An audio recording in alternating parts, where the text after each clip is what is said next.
Hello, happy Halloween, and welcome to Norwood News. Today is Friday, October 31st. I'm Brian Boudreau. This week on Norwood News, learn how to stay safe this flu season, discover out all the incredible costumes at this year's Trunk or Treat. All this and more, only on Norwood News.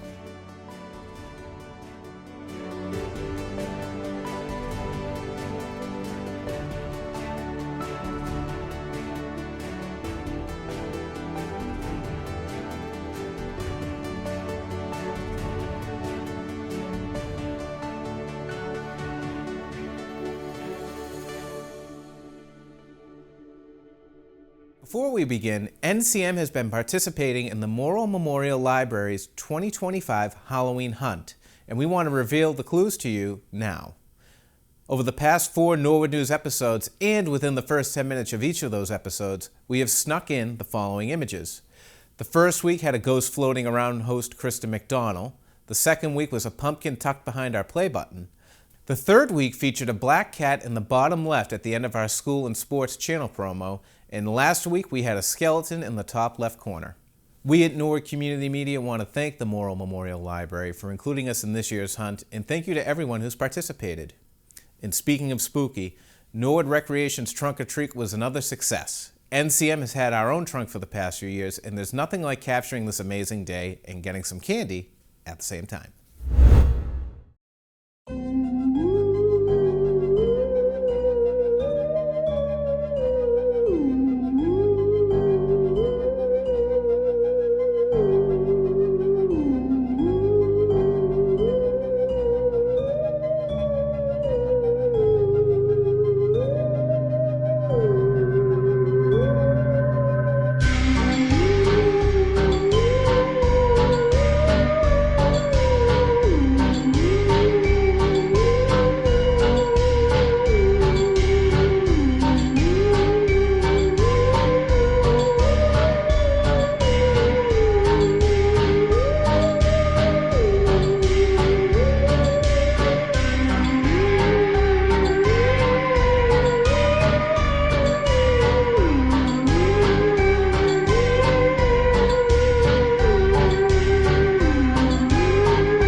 The Norwood Police Department has identified and charged 3 juveniles in connection with the September 9th armed robbery and shooting on Irving Street. Kiki Thaxter reports. Norwood police have identified and charged 3 juveniles in connection with the September 9th armed robbery and shooting on Irving Street. The suspects allegedly lured a victim under the guise of a marijuana deal, robbed them at gunpoint, and shot the victim in the lower torso.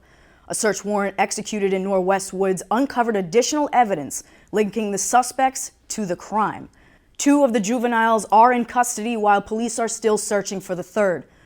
All 3 face multiple serious charges, including armed assault with intent to rob or murder, armed and masked robbery, and conspiracy to commit armed robbery.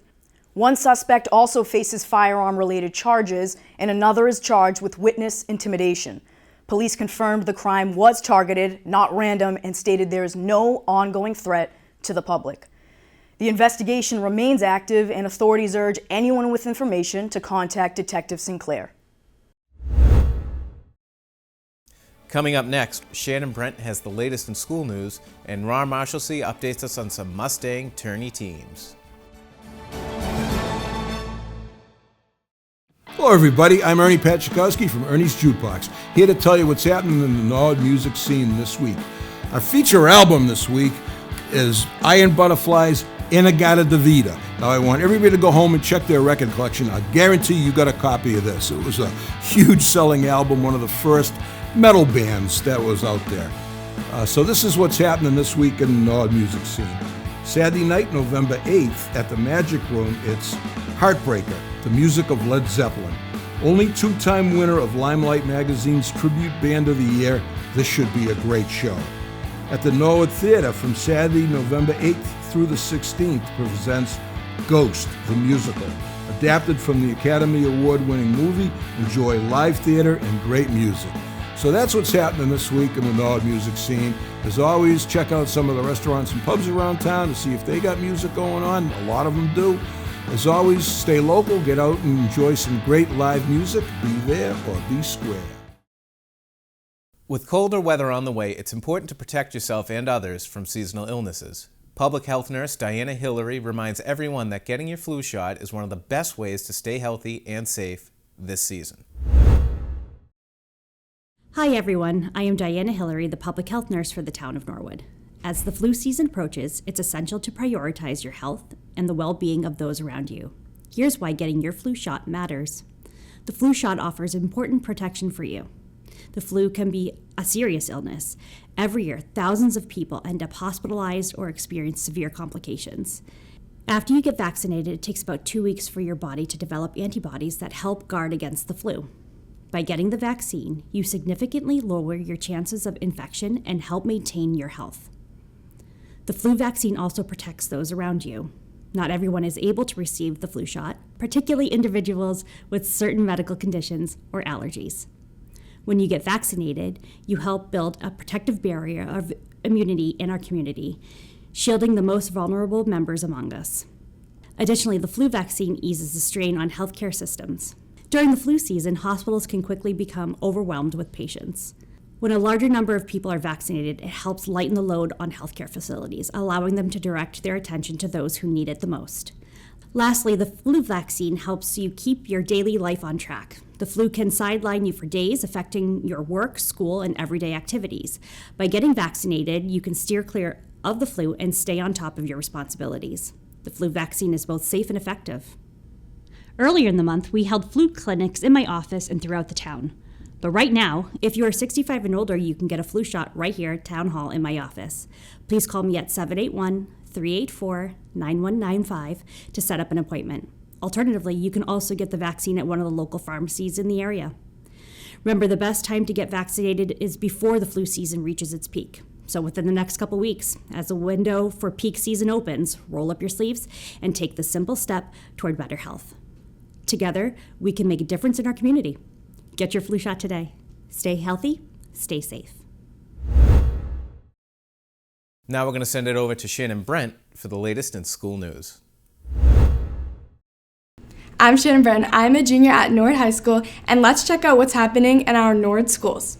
In Norwood High School news, this week the counseling department hosted a financial aid 101 evening for 11th and 12th grade students and their families. They were joined by financial aid expert Beth Feinberg-Keenan, a college financial consultant with decades of experience in the financial aid process. Beth serves as an ambassador for MIFA, the Massachusetts Education Financial Authority, volunteering her time to share her expertise with families of Norwood. This program was recorded and will be shared with parents and will also be broadcast on NCM. Grade 6 students at the Coakley had a spooktacular time at the Halloween dance. There was music, snacks, and fun for everyone. Thank you to the Coakley PTO for sponsoring and to the parents and staff that helped make this event a success. The new Coakley Middle School community came together to celebrate Pink Day 2025. Continuing the year-long tradition, countless staff and students wore all their pink to help bring attention to breast cancer awareness and research. This year, they sold 489 t-shirts, more than doubling their best sales, and will be donating just under $4,000 to the American Cancer Society. By participating in the Real Mustangs Wear Pink fundraising event, students are learning that they have the power to make a difference with issues that matter. Everyone at CMS is proud of this school's community and thank everyone for their amazing support. This week, former Balch teacher and current NCM staff producer Kiki Thaxter presented to the third grade students the art of interviewing. This is the first step in their project-based learning initiatives. Third graders will present life cycle projects in November and hold the beloved Wax Museum in February. Students can't wait for a follow-up visit from the local news correspondent, Ms. Thaxter. At the Callahan School, here are the latest students with their care cards.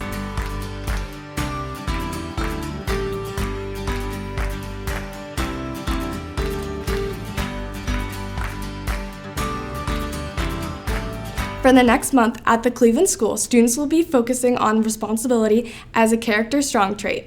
Students will be learning about ways to take ownership of their actions and how to make the world a better place. The Prescott School held its monthly Character Strong Assembly to discuss the upcoming trait of the month and honor the nominees for the Student of the Month. This month, they recognized students who showed respect during the month of October. Students are nominated by staff members for exemplifying the character trait. Principal Brian Riley reads their nomination letter, and students come up to the front of the assembly for an award. Congratulations to our Student of the Month for October. Grade 1, Jack Avery Solani. From Grade 2, Fiona Kiri Aya. From Grade 3, Cece, Jonathan, Luca, Kate, Jason, Michaela, and from Grade 4, Ruby and Kaylin. Next up, students learned about the new character trait of gratitude. Special thanks to Laura Mullen for helping the Prescott put together a student video explaining what gratitude means. Let's watch some of the video. What is gratitude? Gratitude is choosing to appreciate the people and things in our lives. Why do we practice gratitude? I think why we practice gratitude is because we can be grateful and respectful to other people. We practice gratitude so everybody in our lives can be happy and we can have a happy life. What I think is that everyone would be happy and it'd be really great. I think we practice gratitude because if you show gratitude, you'll have a happy life and a happy world. It's your turn. How will you practice gratitude? Because what you practice becomes a habit, and good habits grow character. Yay!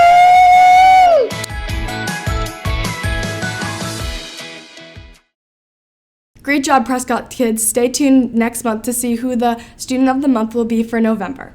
This week, Norwood School Nutrition strolled into the Willett School for a smoothie bike event.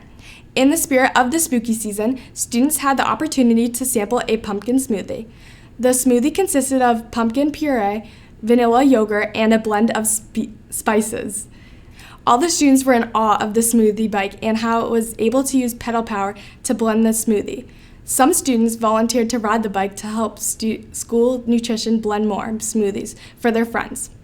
Norwood School Nutrition will continue to serve happy and healthy at the Willet this year. And there is more fall fun at the Willet. This past week, students spent time outside enjoying the beautiful fall weather and collecting beautiful fall leaves. They used the leaves for sorting, creating descriptive sentences, and making leaf rubbings. This week at LMPA, the preschoolers in Carrie Doherty's class have been busy celebrating all things pumpkin as they get ready for Halloween. The classroom has been filled with excitement and creativity as the children explored a variety of hands-on pumpkin activities. This week began with a pumpkin carving session where the children helped scoop out the seeds and watched as their classroom pumpkin came to life with a friendly jack-o'-lantern smile. Using Play-Doh, students created their own jack-o'-lantern faces, experimenting with shapes and expressions while practicing fine motor skills. To build on their name recognition and problem-solving skills, each child completed a pumpkin name puzzle, a fun and personalized way to learn while embracing the Halloween spirit. The class also made their very own mini pumpkins out of Play-Doh, adding unique touches and plenty of imagination. It's been a festive and educating week at LMPA, full of laughter, learning, and pumpkin-themed fun. That wraps up this week's school news. A big thank you to all the teachers who share their updates. It's thanks to you that we get to celebrate the amazing things happening in our schools each week. Reporting for Norwood School News, I'm Shannon Brent. And now here's Ron Marshalsea with the latest in sports. I'm Ron Marshalsea, and this is your sports update. The football team couldn't grab the win over Holliston last Friday night, but had some great plays by Kevin Roach, who broke off a big run to put Norwood on the board first. Then after the Panthers answered, Roach found senior captain Caden Sheehan in the end zone for 6 more, and then took it himself for the final Mustang touchdown of the night, getting a nice block from Sam Larkey to get 6 more on the board. The Mustangs couldn't get the win over in Ashland on Thursday, but Roach found Danny Reen for 1 score and took in another himself. So we'll wait and see the next 2 teams the football team will be playing before the 96th Thanksgiving matchup between the Mustangs and the Dedham Marauders. The field hockey team earned the number 13 spot in the MIAA D2 rankings with their 7-7-2 record, which also earned them a home matchup in the round of 32 against Oliver Ames. That game will be live on the NCM Community Channel on Saturday, November 1st at 11 a.m. The girls soccer team finishes the season after a tough loss to the Hillers over in Hopkinton. The Mustangs finished the year 1-15. The boys soccer team also ended their season with a loss to Hopkinton and finished the 2025 season with a 2-13-1 record. Both cross-country teams will be back in Rentham this Saturday, November 1st. The volleyball team sat at number 30 in the MIAA D2 rankings, earning them a preliminary round matchup with Putnam Vocational Tech this past Wednesday, which was live on NCM. The Mustangs had a back-and-forth battle at the beginning of each set, but Norwood came out on top for the tournament win, 3-0. Senior captain Maddie Lyons got the game ball, and her and junior Sarah Randall combined for 10-plus kills. The NCM commentary team of Joey O'Connor and Joe Pinola got to discuss the win with freshman Zoe Fleming after the game. Zoe, congratulations. You went on quite a few runs there. The team tried to ice you out a little bit. What are you thinking when you're going on a service run like that and serving as well as you did, especially in games 1 and 2? I try and push the team to make us win and get those set points, and each point after another to get those aces. So no mind, so I guess where the next one's going to be coming, huh? Yeah. There you go. Yeah, and we were just curious up here, too, the strategy on some of those serves. It felt like you were changing up the spin. There were a couple knuckleballs, it looked like, a couple sinkers. What's the strategy there? It looked like your assistant coach, Lauren Plasko, kind of calls out the serves. Is that true? Yes, I try and go short and deep, like varying where I serve so I can trick out their serve receive and get them out of system. Awesome. Great job. Well, I got to say, this has got to feel pretty good. I'm sure you guys were glad to be hosting this game and not traveling 2 hours. Yeah. But you got a long drive coming up to Longmeadow. How's the team feeling moments after this first playoff win and as they get ready to head to a big game against a strong team? We're very excited to see how far we can get in this playoff and see our potential this year. Yeah, absolutely, Zoe. And we were just wondering, too, in the first 2 games, it felt like you guys were kind of just playing with some mistakes. You're battling through a lot of mistakes. You're sending serves long. You're sending something to the net. What do you think you guys can do better here, maybe in round 2 against Longmeadow? What are some things you can take advantage of and play a little better volleyball? We can be more strategized and use the ball whenever we have a chance to push more and get those points that we deserve and earn them instead of giving them to the other team.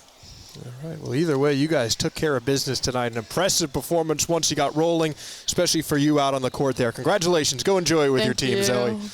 The Mustangs are now going to face the number 3 seeded Longmeadow at Longmeadow High on Saturday the 1st at noon.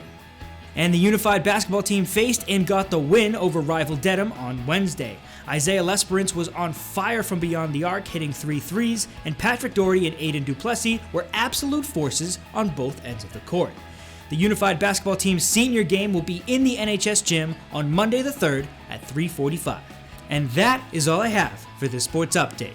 I'm Ron Marshalsea, and Norwood News will be right back after this break, but before that, we asked fall athletes at Media Day 2025 some Halloween questions.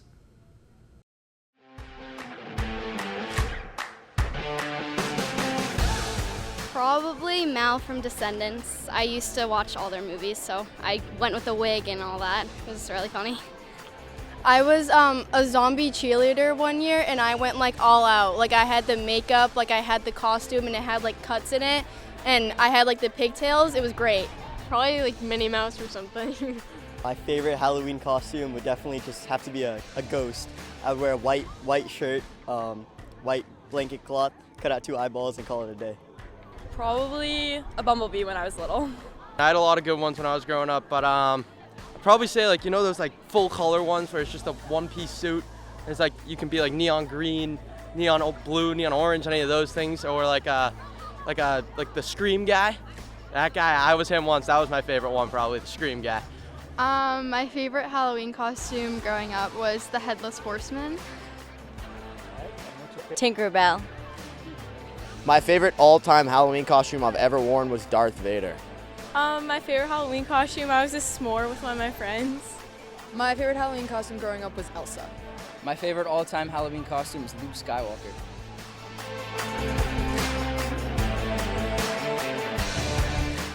Okay, I'm either between Kit Kats or Reese's.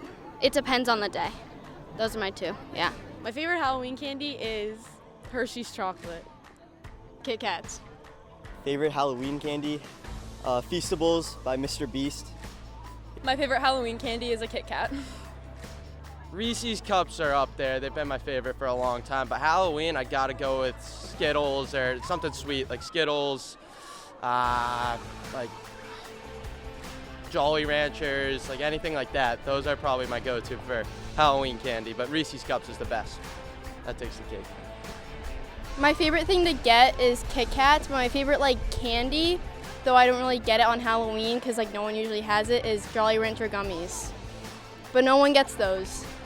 My favorite Halloween candy is Twix. My favorite Halloween candy is Kit Kats. Favorite all-time Halloween candy, Kit Kat. My favorite Halloween candy is Reese's. My favorite Halloween candy is Sour Patch Kids. My favorite all-time Halloween candy is Reese's Pieces.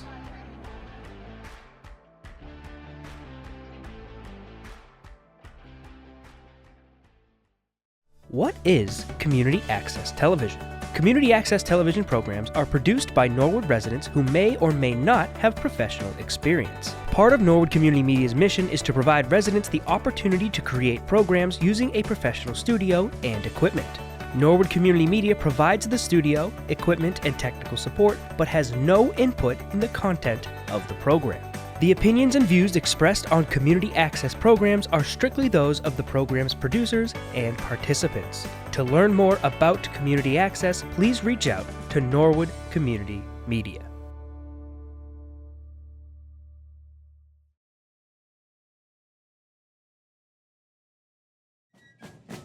Just a reminder, Veterans Day is coming up, celebrated every year on the 11th month, the 11th day at the 11th hour. This year's event starts with the Mass at St. Catherine's at 8 in the morning. The annual parade will step off from the Arundel Park at 10:30, making its way to the Town Common, where ceremonies will begin around 10:45.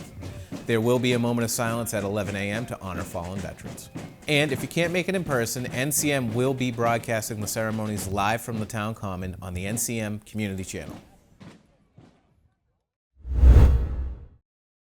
At the Board of Selectmen's meeting this week during his manager's agenda, Tony Mizuko explained the plan for the town if SNAP benefits are not paid due to the government shutdown. As you know, we spoke earlier with some of our departments about the federal shutdown, and particularly the concern over the potential loss of SNAP benefits or food support. As Kerry said, there's about 2,300 households in Norwood that do rely on SNAP benefits. Massachusetts distributes SNAP benefits over the course of the first 15 days of the month, so it's not all on just the first or the second. However, if the government doesn't open by November 1st, starting those days, folks won't have access to those resources.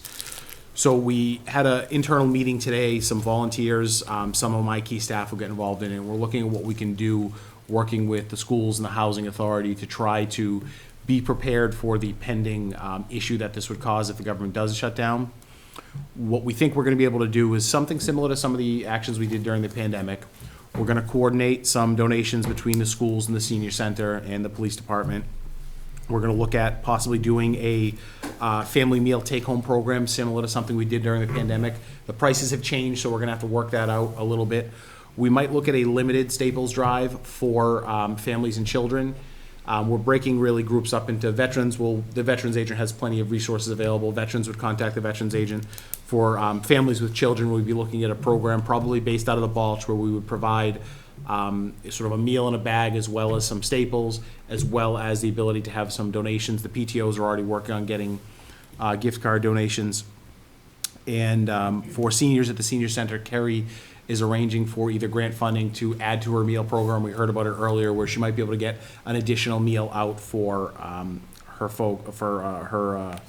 her clients. So we cannot solve this problem on our own in any way, shape, or form. What we do think we'll be able to do is for the hardest and most impacted families, at least try to help bridge that gap a little bit, provide an additional meal or two. Certainly it's not going to be steak and lobsters.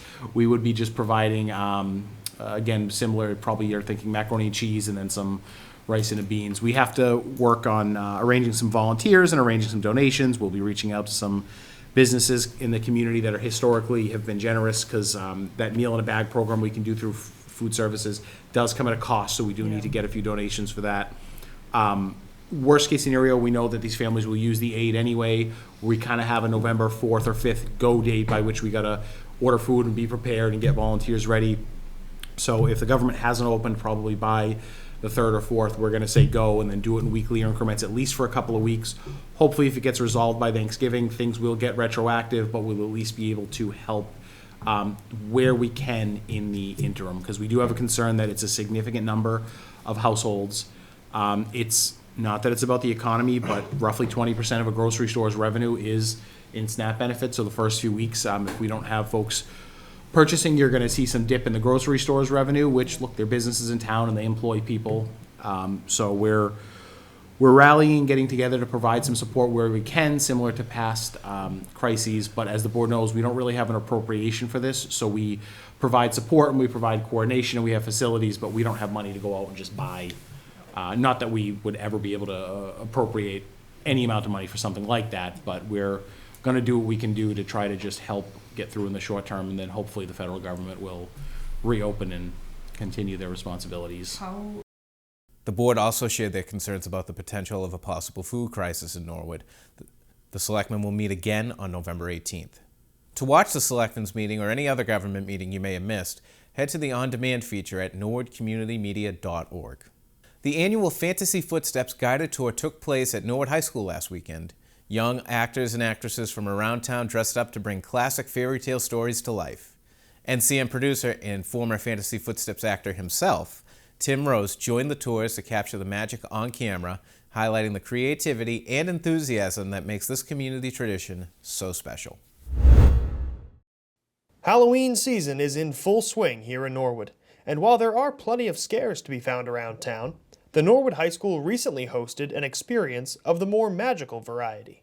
Fantasy Footsteps started off decades ago as the Enchanted Walk, and it used to be outside, and several years ago I came onto it and we changed it to Fantasy Footsteps and brought it inside. Fantasy Footsteps is an annual program that brings together young actors and actresses from around the town to slip into costumes and bring a series of classic fairy tales to life. And our general format is that we have 6 different plays put on, and all the young children come and walk through the school lit by twinkly lights and watch one silly 5-minute fairy tale play at a time. This program proves to be a fantastic family-friendly alternative to some of the spookier seasonal activities. So it started off as kind of an alternative for younger kids who their older siblings would be going to haunted houses and lots of events that some of the kids are too young for. And so we decided to do something that was more appropriate for the younger kids that they could be able to go to and still have that kind of feel, like magical feel, that you're walking from one scene to another and kind of being immersed into it. Though the final slate of plays may differ from year to year, audiences are sure to be entertained no matter what story they wander into. We keep Cinderella every year because it's very popular amongst the crowds. We're also doing Hansel and Gretel, The Emperor's New Clothes, the Brementown Musicians, and a few others. Aside from the main walking tour, patrons can also find a whole host of fun things to do here with the group. We have coloring, we have some storytelling, I think, and we've been showing movies and videos up in the gym and try and make it as full an event so even when people are standing in line, they're being entertained. While audiences are treated to the joy of a good story, many of the young performers who make up this cast are given the chance to find the magic in being a part of those stories. You know, everybody who auditions gets a part, and so we like to give kids like another opportunity to perform, and especially with some of our youngest. For a lot of them, this is their first play in the Norwood programs, in any program, and so it's great to introduce them into it. The money generated through Fantasy Footsteps is used to fund scholarships for Norwood drama students. One thing is clear: this program is all about fostering the creative spark of the next generation. And so it's really nice to get a chance to, you know, come back and help this community and really help keep the arts programs growing in Norwood. If you weren't able to make it this year, be sure to stay on the lookout for next year's Fantasy Footsteps. You never know what stories you might be able to find in these enchanted halls. Reporting for Norwood Community Media, I'm Tim Rose. Thanks for watching. Well, that's a wrap for this edition of Norwood News. For the latest updates and stories, be sure to follow Norwood Community Media on Facebook, Twitter, and Instagram. NCM wants to wish everyone a safe and happy Halloween.